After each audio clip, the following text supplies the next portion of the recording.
Aposentadoria rural foi um dos pontos mais polêmicos e de repercussão negativa com a proposta de reforma da Previdência por parte dos parlamentares e também da população. Bom, gente, devido, obviamente, à grande importância do trabalhador rural na vida de qualquer cidadão brasileiro. Por exemplo, se não fosse o trabalhador rural na colheita dos alimentos, não chegaria alimentos na casa de qualquer cidadão brasileiro. Ou seja, assim, levantando a questão, se você, aí do outro lado da tela, compactua ou não com essa reforma da Previdência, exigindo mais sacrifícios ainda no trabalhador rural, ou seja, que já tem um trabalho muito árduo e cansativo em seu dia a dia, que no caso, a proposta de reforma da Previdência para os trabalhadores rurais é de 60 anos de idade mínima e 20 anos do tempo mínimo de contribuição para terem direito ao salário mínimo em suas aposentadorias.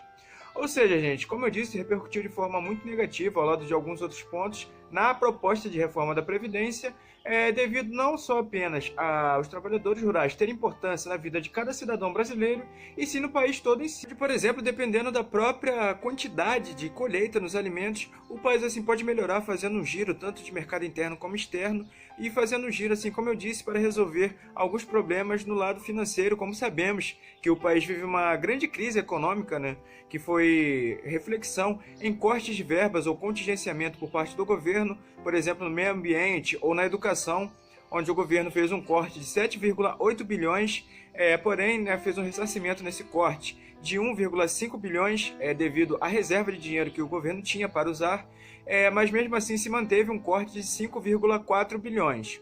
Ou seja, o que não foi um ressarcimento, né, foi apenas uma diminuição no corte anterior de 7,8 bilhões, repito, descendo para 5,4 bilhões, se mantendo esse corte ou contingenciamento por parte do governo, escancarando assim um problema na economia e também aumentando mais ainda um problema na própria educação, com um corte de verbas, ou seja, com a falta de verbas para os profissionais passarem seus ensinamentos e para que os alunos possam ter um bom entendimento e conseguir assim um ótimo emprego, diminuindo inclusive o próprio desemprego, outro problema muito recorrente no nosso país, no Brasil. Ou seja, mas voltando para os trabalhadores rurais, que como eu disse, tem este trabalho fundamental tanto para a vida de cada brasileiro, especificamente, como também para o país num todo, devido inclusive a essa colheita de alimentos. E bom, gente, tivemos uma parlamentar que inclusive falou sobre o assunto dos trabalhadores rurais, da aposentadoria rural, na comissão especial da reforma da Previdência, e a parlamentar lembrou, inclusive, que, por exemplo, na colheita do leite, ou seja, a vaca ela não descansa, a vaquinha ela não descansa no sábado, no domingo, no feriado, ou seja, sendo assim, o trabalhador rural também tem as suas obrigações nesses dias, tanto de segunda a sexta, como no sábado, como no domingo e também nos feriados, ou seja, o trabalhador rural que já tem um trabalho árduo, que sabemos que é um trabalho braçal, sabemos que é um trabalho muito cansativo no seu dia a dia, ainda tem esse detalhe, esse enorme detalhe, né, um argumento muito bom, de que o trabalhador, além de trabalhar de segunda a sexta, também trabalha no sábado, no domingo e também no feriado, ou seja, tem muito menos descanso do que o trabalho em qualquer outros meios, por exemplo, no meio urbano.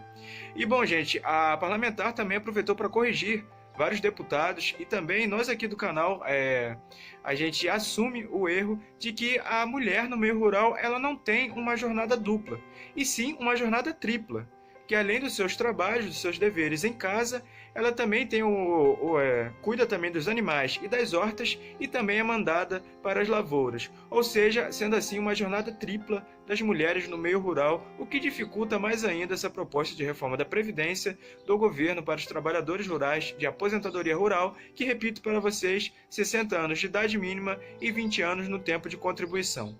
Bom, gente, deixarei as falas da parlamentar na íntegra para vocês assistirem. Peço que assistam esse vídeo até o final. Curte o vídeo se gostarem, compartilhem com seus amigos para que eles possam ter conhecimento de como está proposta essa aposentadoria rural na proposta de reforma da Previdência, e até o próximo vídeo. Obrigada, deputado Fontana, agradeço. Quero cumprimentar a mesa e começar, senhor Bruno, reforçando o que a deputada Irondina disse. A pobreza urbana ela é resultado da migração rural, em sua grande parte. O Brasil é um país que recentemente o Brasil se tornou urbano. Foi rural a maior parte da sua história.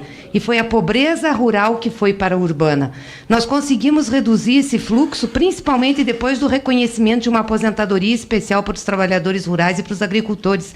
com o advento da Constituição de 88. Isso é importante dizer, e com investimentos regionais importantes que se deram no governo Lula e Dilma, que impediu a migração que era violenta do Nordeste para o Sudeste brasileiro.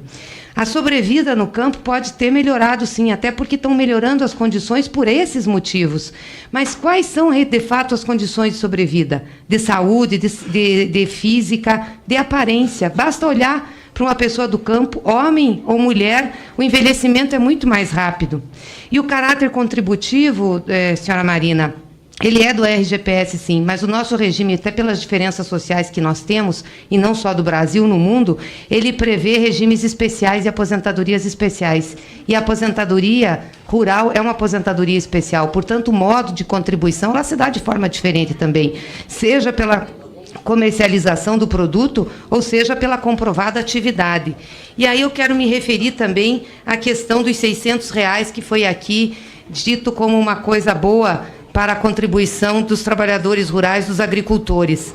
A PEC diz que é transitório, e isso é importante deixar claro, viu, relator? Porque quando ela prevê a elevação de 55 para 60 anos de idade, ela diz que vai ter que exigir a efetiva prova de 20 anos de contribuição para cada membro familiar, conforme definido em lei complementar. Até que advenha a lei complementar, será R$600 por ano. Então, tem aí uma pegadinha, nós temos que ter clareza disso, porque se aprovar como está, vai para a lei complementar. E, por final, eu quero dizer que o leite de caixinha que nós tomamos vem da vaquinha.